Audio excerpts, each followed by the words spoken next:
Well, good morning, everybody. How many of you have had $1 million sale? Crap. What's wrong with you guys? Did you know that one of the largest sale killers in our industry starts with ownership? That's fact. And what is amazing, in your communities, all of you have millionaires. That's a fact. And have you ever noticed that some of your clients walk in with really big jewelry? Large diamonds, killer timepieces, huge platinum bracelets. Where'd you get that? New York, Chicago, Hong Kong, on a cruise. And then some of them bring their cruise jewelry in and they ask you, did I get a good deal? And the diamonds are faceted sand they picked up off a beach. And the gold, we won't talk about the gold. They do it to you all the time. And one of the amazing problems in our industry is owners have something called poverty level mentality. Big problem. Oh, we don't sell big diamonds, Shane. Well, one reason is because your thought process is that you've already told yourself you don't sell large diamonds. I'm going to see if I can shut this off somehow. I'm getting feedback. The other problem is you don't stock it. And the other problem is you don't think that your clients would ever buy anything like that. Poverty level mentality. And then we have salespeople, and the average salesperson right now in the United States is writing $200,000 to $500,000 a year in sales, and that's their total sales. I was at one of my accounts this week. I have over a dozen accounts that have writers writing $3.5 million a year, sales associates, that I've been training for a long time, but that's a pretty good book, isn't it? They're selling more than most average jewelry stores by themselves produce in an entire year. Part of it's thought process, part of it's follow-up, part of it is know how to clientele and work in the right circles. And then we have another sale killer that owners and managers and salespeople commit. And on their approach, when somebody comes in, they're thinking, they never buy anything. Oh man, this is a waste of time. Look what they're driving. Look how they're dressed. Did you see their car? Geez, I got stuff to do. I got to make a Pandora order.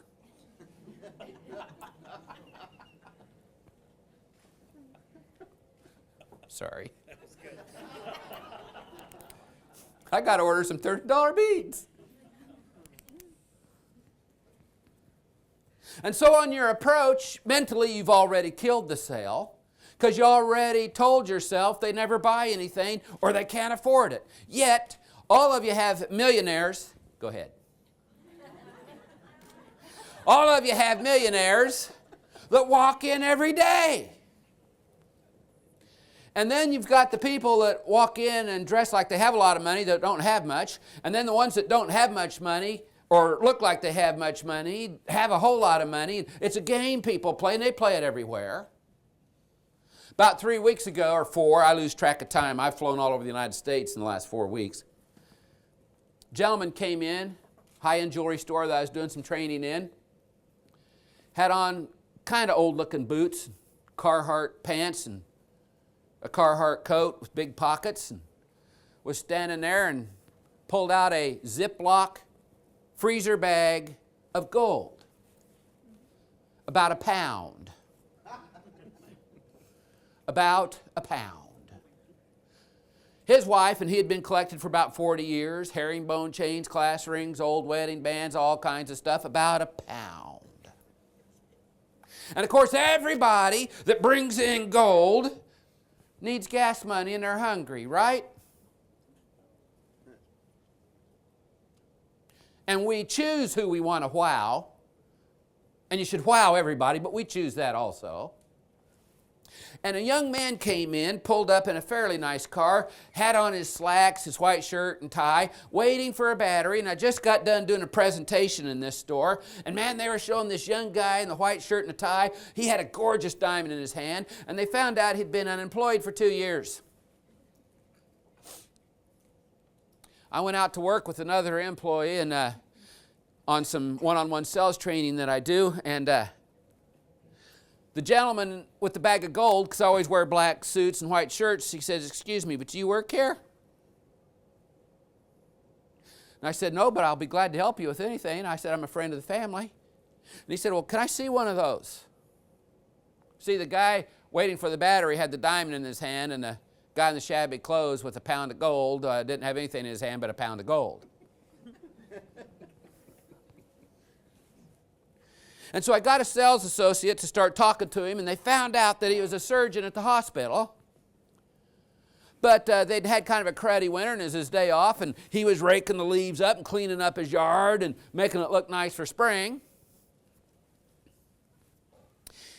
And on the way to the jewelry store, he was on his way to the hardware store to get something. His wife said, "You're going right by the jewelry store, take in that bag of gold." And so in the process of all of this, he traded the gold in for a large diamond, and the guy waiting for the battery had been unemployed for 2 years, couldn't hardly pay for the battery. And the guy buying the diamond, trading the gold in, could have bought the jewelry store's building, all the inventory, out of petty cash. But you see what we do.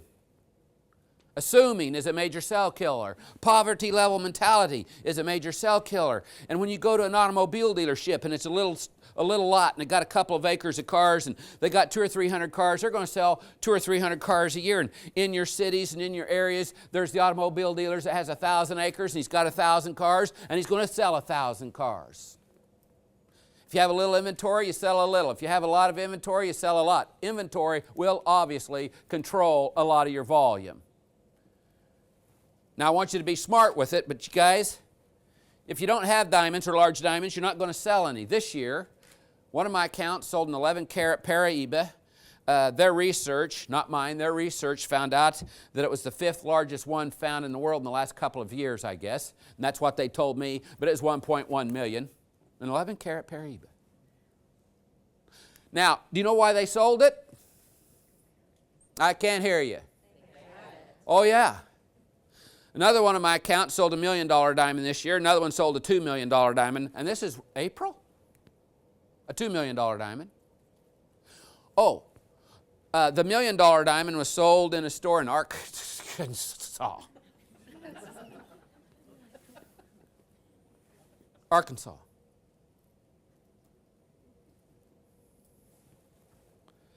And the amazing thing is how we think. You got to change how you think. People in all of your towns, they buy Bentleys, Mercedes, platinum Rolexes, ski and ski out homes in Colorado. They have yachts. And they buy their big jewelry when they travel because, you know, you guys are a great place to get things repaired. It's a great place to get things repaired, but if you want to buy big jewelry, you got to go to New York, Chicago. How many times have you heard, "Oh, we get all our repairs done with you," but the big stuff, and you've all heard it, have you not?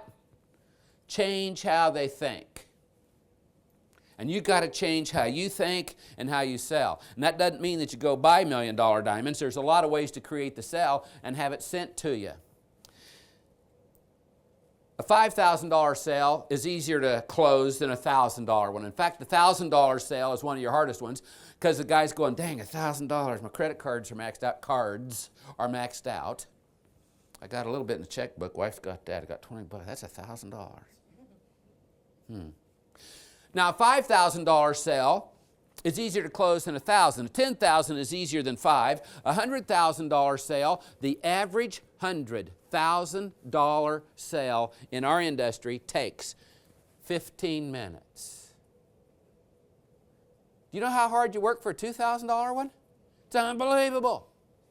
Now, the reason the $100,000 and the $500,000, the $1 million sales are so easy, it's because they can. And it's because they have the money. And because for them, it's just a decision. It goes like this: "Honey, do you want it?" "Yeah." Are you going to wear it? Yeah. You really think you love it? Yeah. Okay, let's get it. Okay. They give you a black American Express. Bam! And what's amazing is you're going, you're kidding, right? Or if you do sell $100,000, don't ever do that in front of a client. They're not going to think you've ever been there before.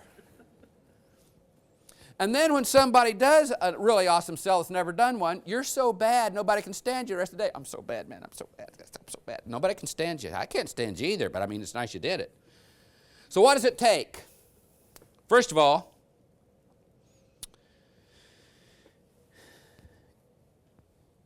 those clients buy on impulse. Did you know that? All of you have bought on impulse. Some of you have bought on impulse at Walmart. Have you ever been to Walmart? I was there one time. I thought I was at the filming of Deliverance. That place is unbelievable. They said America shops there, and I didn't see any. But it's Walmart, and people buy on impulse there. They passed Tiffany's 2 years ago in jewelry sales as America's #1 jewelry seller. And if you were to go to Sam's Club's or Walmart's webpage or Sam's Club and look at their loose diamond inventory that they own, it'll blow you away. You have a lot of competition, and the thing about it is we've got to be awesome at working with the clientele that can afford it, and that takes civic work. It takes people skills, common sense, knowing how to close, knowing how to sell on impulse. And looking at your past sales of people that have bought 3 carats, 4 carats, 5 carats. A lot of those want to trade them in for bigger and better. Just because they bought a 3 carat doesn't mean that that's done. Everybody that is in the industry of loving diamonds and selling diamonds and buying diamonds, approximately 20% of the income brackets in our country are jewelry buyers. And that's fact. And the jewelry buying cycle does not start when you get engaged. And there are a lot of people that say, oh, my wife doesn't buy jewelry, I don't buy jewelry, and they have a Timex watch, got a wedding band, maybe a gold chain, and that's it. But there's also something called the jewelry buying cycle, and that usually starts at the age of around 45-ish.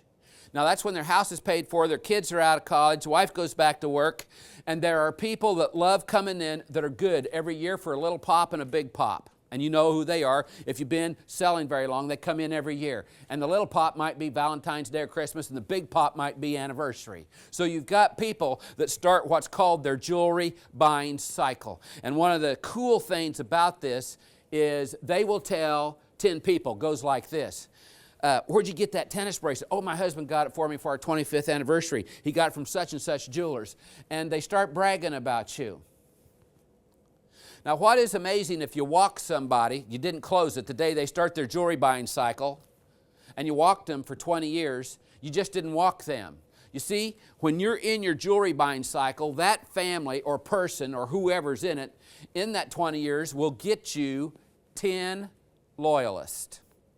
Those are people that will shop with you every year, all the time. Those 10 get 10 in the 20 years. If you walk somebody the day they start their jewelry buying cycle, you walked 110 clients, and it's also estimated you walked a minimum, not counting referral sales, of $500,000 volume in 20 years because you didn't close it.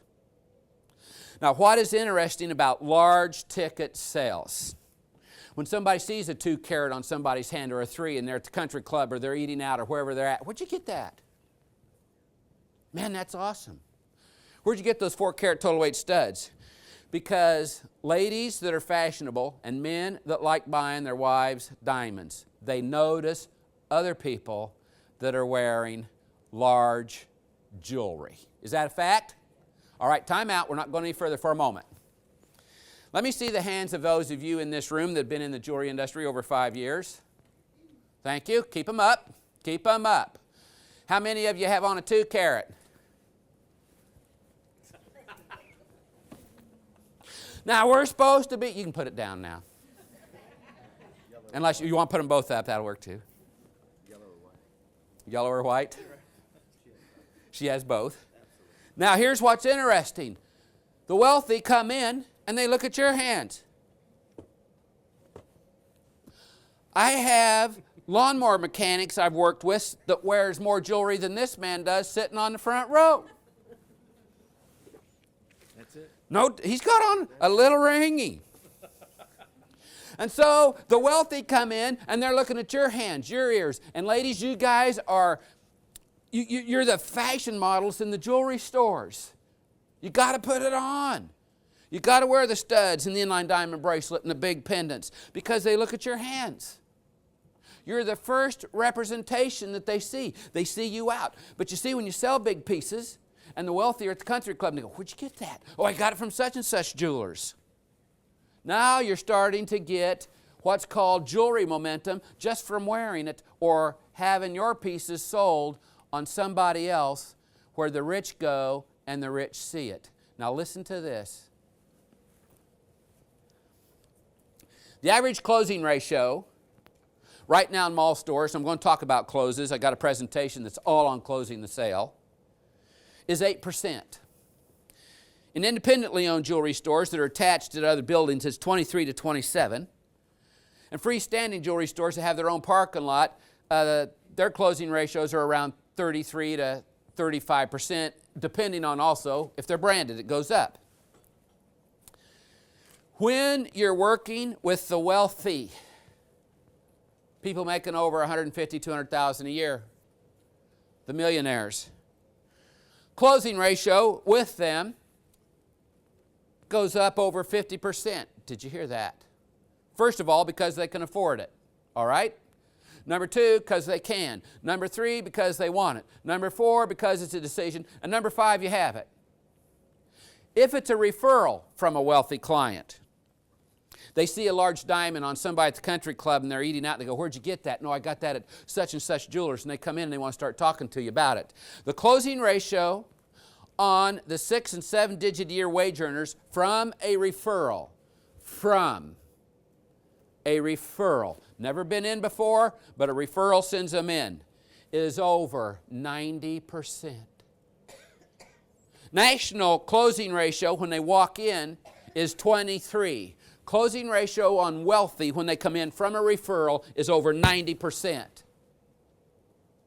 But you see, most of us, they see Melly on everybody's hand. Melly is 99 points and down.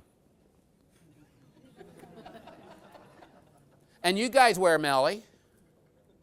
Can you imagine owning a store wearing Melly? Those are nice little itty bitty diamonds you got on. So, you got to represent your product. You got to get people representing your product that are seen in civic groups and at the country club in the right spaces and places, because that gives you incredible referral momentum. What is amazing also is when it only takes 15 minutes to close a ticket that's $100,000 or more, because for them all it is a decision. We got to think about memos, having a museum case where there's one item in the case and a light's on it, wowing people with it. Now, you got to wow smart. Always wow smart. You got to wow smart. If they're not wearing jewelry, you can wow with a carat. If they got on a carat, you show them a 2. If they got on a lot of large jewelry, you wow large. You got to wow smart. Because sometimes accidentally wowing, if they're not wearing jewelry, you can actually intimidate somebody with a wow because, oh, geez, I could never buy something that's 50,000 or 100,000 or whatever. So you got to wow smart. That means, and I'm not giving you permission to prejudge, but you got to be extremely observant and listening to the clues they give you on what they can or can't or have not bought. You've got to be extremely observant in your presentation. So, if you've got people who have bought 3 carats, 4s or 5s from you, guess what? They're a potential $1 million sell. Or maybe they're a 6 or 7 or a 10 carat sell. And you know, diamonds went up 30% last year, and I've got an account wanting a 2.5, and I just had a call this morning on a VS1F 2.5 000, cost on it $72,000. Cost on a 2.5 carat. A 2.5. That's not a big diamond. Well, if you don't sell many, it might seem like it is, but that's not a big diamond, people. So you cannot have sticker shock if you haven't bought larger ones for a while, understanding how much they went up last year, and you can't act like when you're talking to a vendor or a client that they're a lot of money. It's just got to be as if you're selling anything else. Price creates fear, not in the buyer, in the seller. And another problem is when you're showing high-ticket items or selling something that's $100,000 or $500,000 or $1 million, here's what salespeople do. It's amazing. What we try to do is we try to justify or apologize for the price. And if you do a justification presentation on price, or you're trying to apologize for the price, what you're actually doing is making the client feel like what you're showing them, you think it's a lot of money. There can never be any justification or apologizing for the price. And when you're selling high-ticket items, here's how you say the price. It's 1.2. You look them square in the eye, and you tell them it's $1.2 million. You don't say it's $1.2 million. That sounds like a lot, and it is, but I mean, that's what it is, and that's how I needed to say it. It's just 1.2. And the interesting thing is when you're talking to people that have money, they know exactly what it is. $127,950 is $127,950. Say it correctly when you're working with these types of clients. And when you say it, look them square in the eye. And when you're showing a high-ticket item, when you say the price, this is extremely important. Make sure the item you're selling is in the client's hand. Psychologically, if you have a hold of the item and you say the price to them, but you have it, your body language is telling that client they can't afford it. Always make sure they have it in their hand when you say the price. Look them square in the eye when you say the price. Don't beat around the bush. I have an account in Hawaii, and we go there every year. Our youngest son, JT, he's 11. He's been there 5 years in a row, and we stay at the Grand Wailea Resort. And my wife said, Shane, I want to go on a dress-up date. This is just last fall. When I'm dressed up, I have on crunchy starched jeans, awesome Western boots, killer hat, and nice shirt. And Emily meant dressed-up date. Suit dressed-up date. And so JT and I were getting our suits on, and my wife had on a 3-carat on one hand, a 2 on another, I think a 3 around the neck, a 10-carat 000 platinum inline diamond bracelet, Rolex, 4 carats total weight. She had on about $250,000 in jewelry. When you've been doing this 40 years, you collect some. Isn't that right? Actually, she's been the collector. I've been the spender. That's how that goes, isn't it? How that goes? And she had on high heels. My wife's very tall, so I have to wear high shoes because with her heels on, she's like 6 foot. And so I got to be a little taller than her, you know what I mean? And she didn't have on running shoes. And the reason she didn't have on running shoes, she always said, Shane, if we're ever going to steal something, I don't want to do it in front of JT, because we always wanted to model and lead by the right thing, so she had on high heels. You got it? We walked in Tiffany's, in the Wailea shops, and they had their security guard by the front door, had on a tight shirt, showing his muscles, giving us the dirty, rocking. So I gave him the dirty back. No smiles, no hellos at Tiffany's that day. Imagine that. They had a Paraíba tourmaline in there, about 5 carats, Caribbean ocean water blue, drop-dead gorgeous Paraíba, and no smiles, no hellos. My wife walked up to the lady that was behind the Paraíba tourmaline case, and I guess they practice in their certain areas called departmentalized salesmanship. You can only sell in your own department, you can't get out. So my wife walked up to the lady in the department. My wife said, I'd like to see that Paraíba. The young lady at Tiffany's said, it's a lot of money.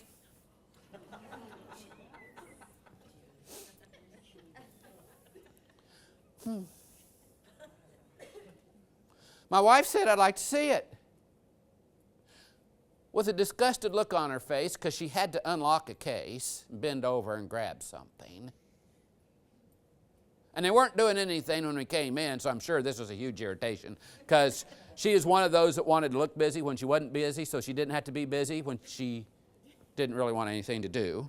So my wife was an irritant. She reached in the case, grabbed the Paraíba tourmaline ring. The young lady put it on her index finger, locked it with her thumb, and said, "See it," and put it up.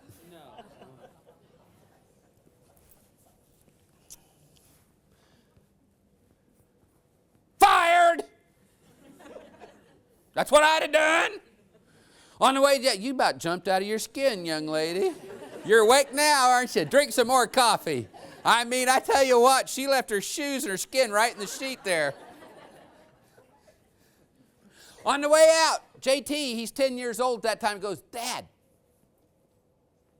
she wasn't very friendly, was she?" He's 10 years old. Now, you want to know why their online sales are more than what they take out of their actual case and sell? Would you like to know why? Walk in one someday. Did my wife look like she couldn't afford it? But does it have anything to do with prejudging, attitude? So, salesmanship, the definition, is your ability to create the desire to get your client to want the product. So you got to wow smart. Have museum pieces in. Have large tickets memoed in. And when rich come in, at least let them know you have it. Whether they buy it or not, they know you have it. Then when they get ready to want one, who are they going to contact? Especially if you got that in their hand and you made them feel special because they're holding something that's drop dead gorgeous and large and they've never maybe done it before in your community. Oh, they've done it before. They've been to Winston and Graff and all kinds of places, but now you have it. Their mindset just changed about who you are, what you have, and what you can do. Huge change. You got to change your client's mindset. Highly educated and extremely wealthy, they're spoiled. They love attention. They love incredible professionalism. And one of the things, if you want to sell large ticket items, is you've got to have an incredible amount of product knowledge of the item you want to sell. You've got to have gemological knowledge also. Right now, you don't even have to go to GIA. There's enough information on the internet that you can, right now, go to GIA and pass the Diamond 1 and Diamond 2 test. Not the grading part, but written, Diamonds 1 and 2. You have people, if they research it enough, can go right to GIA and pass the test. Now, if you sell high-end timepieces, you got to know about the product. And something that you need to use is a tool called value-added statements. Value-added statements is a tool that you use that allows you to romance money without ever talking about the money. People come in and they'll go, "Man, platinum mountings are a lot of money. I mean, that's $2,750 without any diamonds. That's $4,700 without any diamonds." And you can come back and say, "Did you realize that it takes anywhere from 8 to 10 tons of the earth's crust removed of platinum ore to find 1 troy ounce of platinum?" 10 tons would be 10 one-ton dump truck loads full of the earth's crust to find an ounce of it. Now, would you like to tell me how we can sell that for $4,700?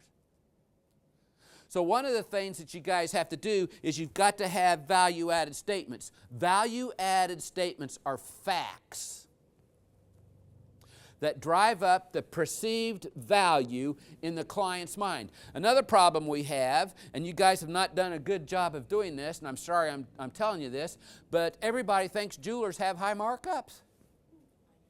Did you know they know all of you are a millionaire? They know it. In fact, you might as well be. Got all those diamonds, you might as well be a millionaire. Why don't you mark it up more so, I mean, at least what they assume about us is correct? I mean, you ought to have so much money, you got to take it home in your trunk in your Cadillac every night, right?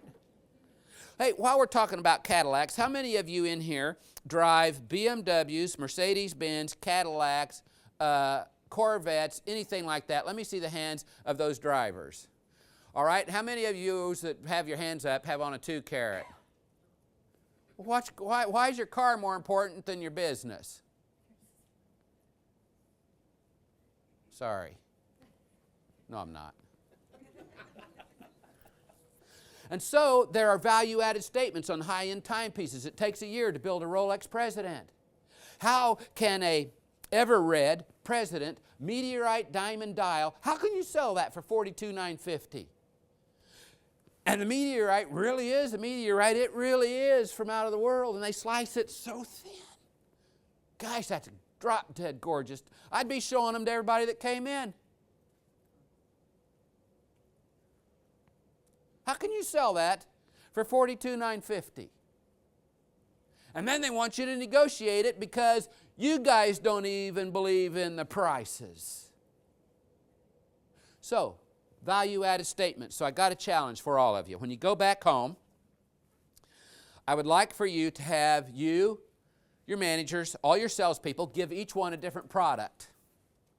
And have them write 20 value-added statements on every brand and every product that you have. Because what that does is it drives up the perceived value in the client's mind, and you don't have to romance it as much, and it reduces the price objections when you get to the price. Let's talk about $1 million diamonds, okay? Now, you guys all have studied GIA, and you know that GIA tells us, and you know that De Beers tells us, and I've done consulting before for De Beers in London, and we know that they tell us that it takes 1 million gem quality diamonds mined to obtain 1 carat. That's what they tell us. In fact, I got a book right here in my case. I can show it to you. From De Beers, facts, 1 million of them. Now, 80% of the diamonds that come out of the earth's crust are Bort, industrial grade. GIA, the Supreme Court in our industry that sets standards that jewelers follow worldwide, tell us that gem quality diamonds are from flawless to I3, and I have a hard time calling an I3 that looks like frozen spit gem quality, but I'm not going to argue with the Supreme Court, so that's just the way that is. Now, it takes 1 million diamonds, gem quality mined. That's 1,000 piles of diamonds with 1,000 diamonds in each pile. One will weigh a carat. Why do you negotiate the prices of a carat when it's $69.50, $79.50? How can you even sell it for $79.50? And then they want to negotiate it, and you don't know how to sell it without negotiating, so you use negotiation as a cheap cop-out to close it because you don't believe in the price either. What do you think a wealthy person's going to think on $1 million one? If you don't know how to use value-added statements. They tell us it takes 5 million diamonds mined to obtain a 2 carat. That's the best value right now in the diamond industry because they're not 5 times more than a 1. You guys should have all kinds of 2 carats in your inventory. Oh, geez, Shane, I can't afford it. There you go again, sitting there with your poverty level mentality staring at me right now. You can't afford not to. That's the problem. Poverty level mentality is a major cell killer, and you create it. I don't know the odds on a 3, but I can tell you that a natural, fancy, intense, colored diamond. Natural, fancy, intense, colored diamond. Happen once every 10,000 times in nature. It happens once every 10,000 times. Now, they mine 1 million diamonds to get a 1 carat. They mine 10,000 1 carats to get 1 colored one. What is 10,000 times 1 million? Come on.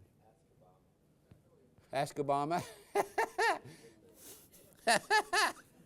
It's 1 billion. 1 billion diamonds to get a natural, fancy, intense, colored one.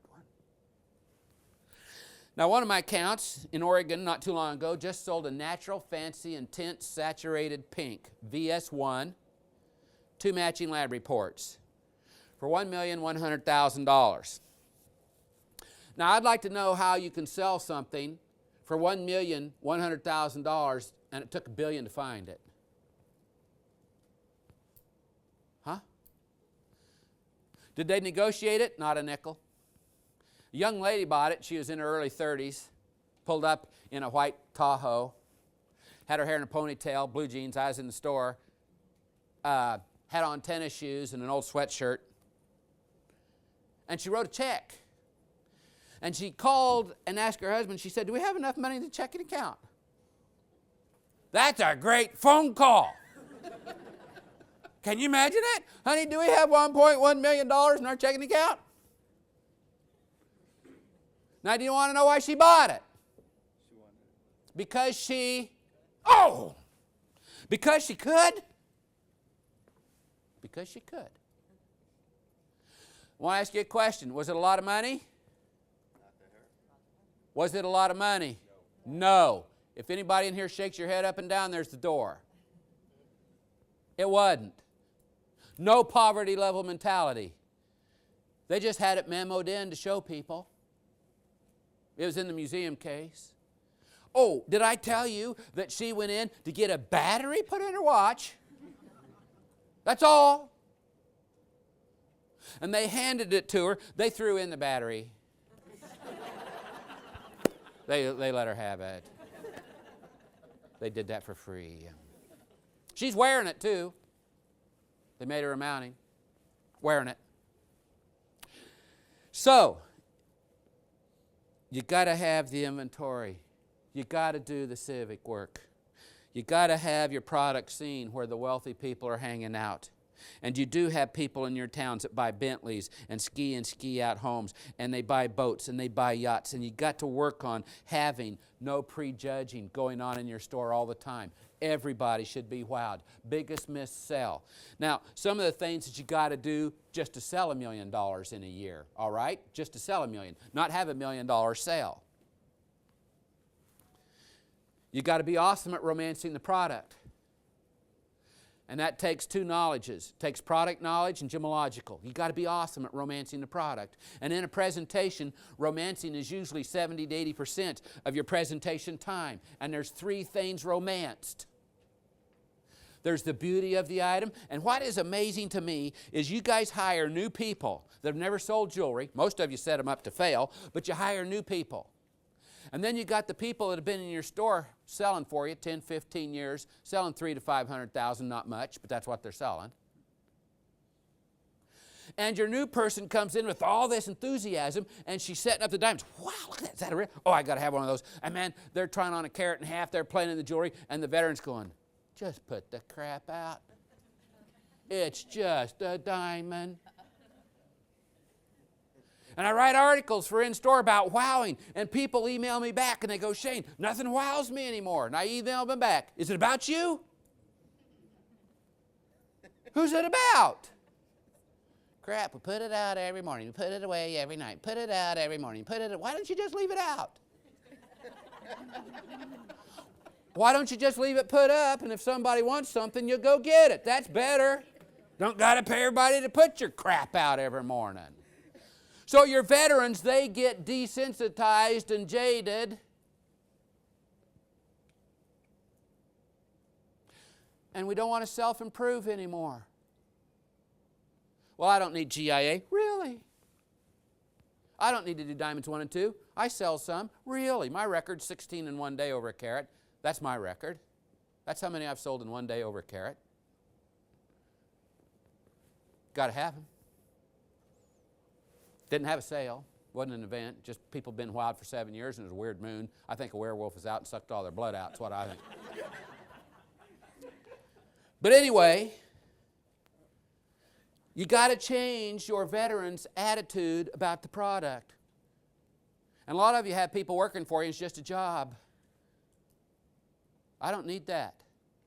I need a professional career person wanting to take care of every client and giving them an experience they'll never forget. That's the level you got to take this to sell $1 million a year. So the first thing you romance is the beauty.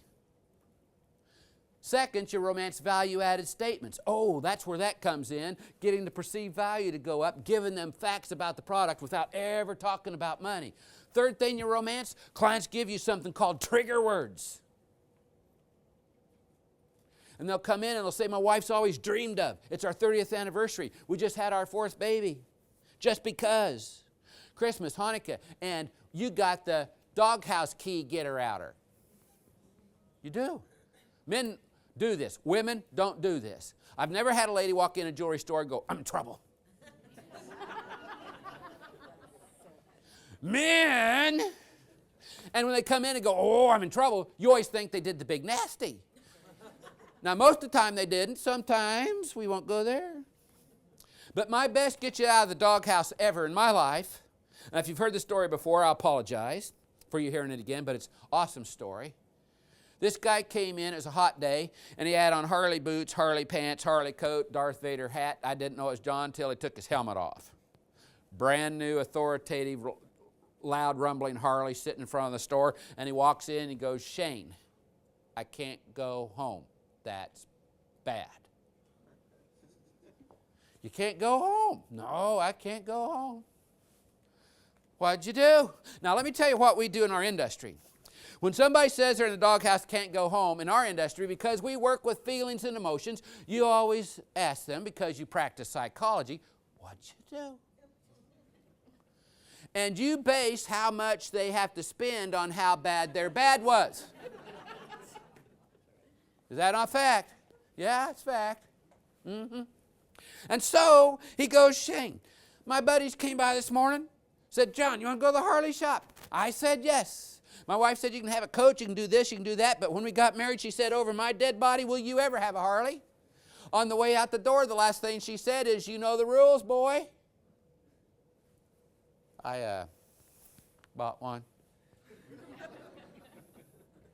"How much was it?" "Well, with the pipes, the carburetors, and all the chrome, my suit. Had to have a Harley suit. It's $30,000. And I said, "Well, that'll get your wife a nice little something." "Oh, that's why I'm here. I want to get her a little something." I said, "You don't understand."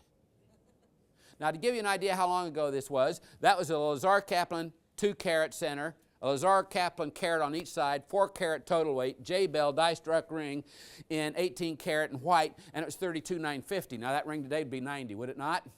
But anyway, I said, "It's $32,950. And he goes, "What?" He said, "Shane, I wasn't planning on spending $60,000 in one day." And I said, "John, that's not my problem. I didn't buy the Harley." And guess what he bought? And he said, "I know how I'm going to get home." "How are you going to do that?"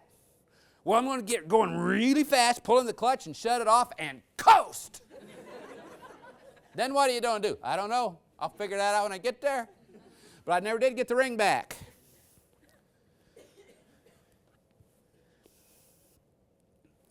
The reason. The 30th anniversary. Last fall, I was in a jewelry store that was one of my accounts that sells Rolexes, and all our military guys that I see in the airport, and I fly 50 Mondays a year somewhere. 50. And all the military young ladies and men that I see in the airport, all of them, I walk up, shake their hand, pat them on the back, tell them how much I appreciate what they do. I have got a collection of stuff in my briefcase that they've given me. One gave me a patch off his shoulder from the Hela Division. I got Marine Corps stickers, Air Force stickers, and I keep them in my Bible just to remind me to pray for those guys. But are they not awesome? Not kidding. And you never interrupt in the middle of a presentation ever. It's rude, unless you're the manager. And your salespeople are not closing, and you know that you can walk in and help them close. Owners and managers, you can walk in uninvited anytime you need to. Salespeople, don't ever interrupt salespeople. "Yeah, but I waited on her 2 weeks ago." I don't care if you waited on her 5 minutes ago and they came back in and didn't ask for you. How's that? And this couple was there. They're about my age, and they were talking about their daughter coming home from their fourth tour in Afghanistan. They were looking at a stainless steel Rolex, and I just walked up and I said, "Excuse me for interrupting, and I don't mean to be rude, but I want to tell your daughter thank you very much, and I want to thank your hands." And she kind of welled up in her eyes, and he said, "Honey," he said, "we got to get her a gold Rolex." I'd never mentioned anything about the Rolex. But if you're awesome at romancing the reason they came in, the reason. The birth of the baby, Afghanistan, 30th anniversary. And you make the reason a bigger deal than the client thought it was because you were listening to why they're in here. Everybody comes in jewelry stores for a reason. We don't sell tires. And the reason's personal. And you romance the reason right before you discuss the price. Again, the price just became insignificant and the closing ratio goes up. Price doesn't matter anymore. Sometimes they'll upsell themselves just like they did from the stainless to the gold Rolex. It's amazing. So you got to learn how to romance money without talking about it to drive the perceived value up. You got to learn how to romance the reason right before you discuss the price to make the money not even important anymore. So wealthy people expect us to be educated. They expect your salespeople to be educated, and owners, those of you that have salespeople in here, to allow them not to do GIA Diamonds 1 and 2, at least diamonds. You're setting them up to fail. Why just diamonds? Well, last year in the United States, 63% of all jewelry sold was diamond something. Colored stones fell to 6%, just so you know. Do people still buy color? Yeah, a little bit, but not like they did 30, 40 years ago. When I started in the industry, half of what we sold was color. Not anymore. It fell to 6%. We are a diamond, timepiece, gold and platinum country. That's what we're turning into. It's fact. So you got to know about diamonds. You got to have sales meetings to teach people how to close. And the biggest sell killer on high-ticket items that are $100,000, $500,000, or $1 million is we do not know how to close $10,000 sales. How are you going to close a $100,000 one? And nothing's different but the zeros. And the level of the professionalism of the person standing on the other side of the case. You got to know how to close. 60% of all people that come in your store can't make up their own mind. All they want is a little reassurance it's okay to spend the money. That's really all they want. And the closing isn't the ending, it's what you do at the beginning. As I said, we're going to talk about that later. But one of the secrets on high-ticket sales is knowing how to close. Whether it's impulse or a planned buy or an anniversary or just because, whatever the reason is, you got to know how to close it. You got to know how to romance it. Now, proactive salesmanship.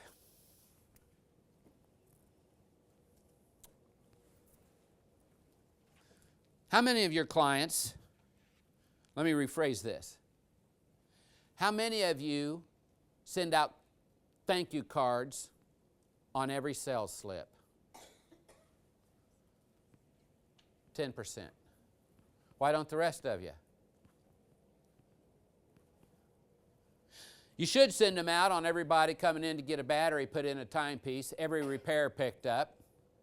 You should send them out to every client that came in that you didn't close. And in your conversation with relationship and selling specific questions, which we will talk about in another presentation, you have enough information, you know their name, where they work, email address, and you can thank them for coming in. Just send them an email, thank them for coming in, and maybe send them a thank you card, thanking them for giving you the opportunity to show them something gorgeous. But you see, a lot of you wait on somebody, and they leave empty-handed, and you don't even know who the crap you just waited on. What was their name? I don't know.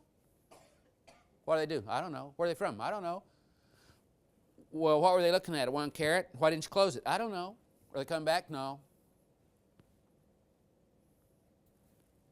Proactive salesmanship.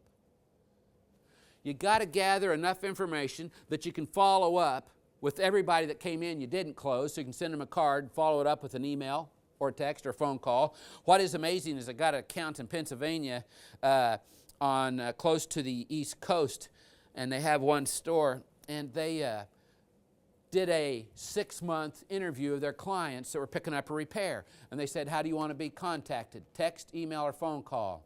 Over 50% said text me. 50%. That's interesting. Yes?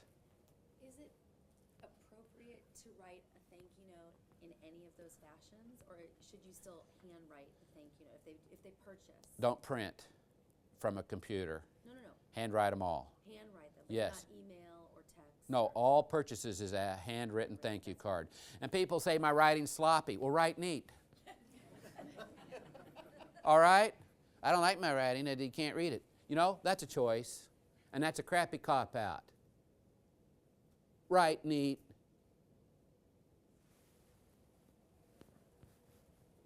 Write neat. Lewis? So, you do proper follow-up. Then you do 6-month follow-up, and somebody buys a beautiful diamond or a tennis bracelet or a high-end, if we can say that, piece of jewelry. Call them in 6 months. Mrs. Jones, this is Shane at Decker Diamond Company, and 6 months ago today you got a gorgeous diamond ring from us, and we want to polish it, check it, make sure it's tight. Obviously, you know the service is free. When you come in, well, I can come in on Wednesday. Do you prefer morning or afternoon? Afternoon's great. What time? 2 o'clock. What kind of coffee do you like? I love mocha frappuccinos. I'll have one waiting here for you at 2 o'clock. Now, while it's in the shop and we're making sure it's tight and we're cleaning and polishing her 3-carat VS1F 000 she purchased, guess what we're showing her? Our new lithium watch batteries.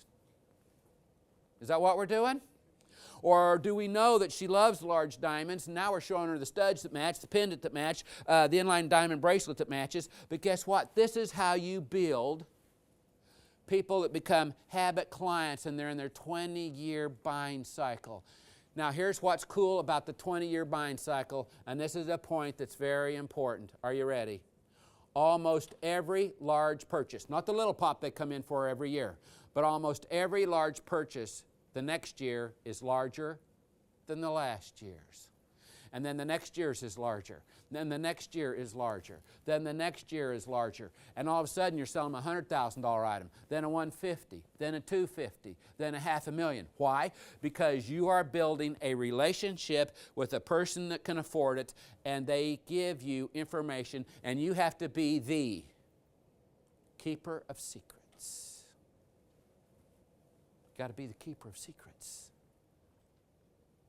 You see, we sell life, memories, just because. Sentiment, never forget. Longer than life, generational love. And we're the keeper of secrets. So are you going to be the ordinary jeweler that's in your town that changes a lot of batteries, which I want you to do because I want them wound, and you just do a lot of repairs, which I want you to do because I want them wound, and we're not good at follow-up and proactive salesmanship, and we have salespeople that are irritated to put the diamonds out every day, and we have salespeople that don't like approach a customer. Oh, they're coming in for repair. I see it. Hide. Let the new kid catch them. Hide. Act like you're on the phone. Boy, dodged that bullet. How's she going? You know why repair clients are coming in? Because they trust you. Huge compliment. So who are you going to be? You going to be the Melly store, or you going to be the Big Diamond store? Who are you going to be? Change your thinking. And then there's the other proactive salesmanship on repairs. And a whole lot of wealthy people that don't buy your jewelry from you, they have you repair it for them because they trust you. Now, you call them up after the repair's picked up. Mrs. Jones, this is Shane at Decker Diamond Jewelers, and I just wanted to make sure the repair we did for you a couple of weeks ago, the ring's fitting okay. You don't have to call me back. I was just calling to make sure. Now, here's what's weird. They always call you back. Man, I can't believe you called me back. It's awesome. Now, when they understand that you start having awesome service and you care about their repair business that much and the things to them that are little things, what do you think they're going to think about you when it comes to big tickets if you start wowing them with them when they come in? You see, they're going to test you with service first. They're going to test you. Before they buy big ticket items, they're going to test you. Now, wealthy person leaves their ring to be repaired. We called her, told her it's ready to come in, pick it up. Her name's Mrs. Jones. And she comes in. And you go to the J's, Jones. Excuse me a second. Did you say Jones or Bones? Hey, Mikey, go check the jeweler's desk and see if Mrs. Jones' repair's back there. Hey, Brenda, you go through the A's, through the J's, and I'll go through the rest of them. I will find it. Are you sure you left it here? Can you imagine taking your BMW to get the oil changed and they can't find your car? Huh? Have you ever had to look for repairs? How hard is it to put it where it goes? Tell me. How hard is it to put it where it goes? And they're rich. Are they buying anything from you? No. Cell killers. You commit them all the time. Professionalism is obviously what's seen in your operational, organizational skill set. And I walk in jewelry stores all the time. I've trained in 4,000, and there's crap all over the counters. And there's notepads, and there's cards, and there's all sorts of stuff. And there's charms on a thing spinning around and around. And you haven't sold one out of there since 1972. And Spadell watch bands you spin all around. And you put your bead case by where everybody stops. Where everybody stops, I'd have my diamond case. What do they see? Do we look rich? Or do we look like a repair stop? Look at your stores. They got to look awesome. Wealthy will prejudge you before you prejudge them, walking in and go, well, we can get it repaired here, but we can't buy anything here that fast. You got to exceed their expectations on everything you do, even from appearance. Some of you need to remodel your stores. Yeah, but Shane, my duct tape's holding my carpet just fine. And your cases, the top of the glass is so scratched up they can't see in it. And your elements are old. And then you wonder why your volume's going down. I've been through 3 recessions and I've decided not to participate in any of them. And did you know that Mercedes sells, Rolex sells, high-end ticket sales, and a whole lot of luxury items? And you see, when you work with the wealthy, you are selling luxury items. A lot of those sales didn't go down the last 3 years. Did not.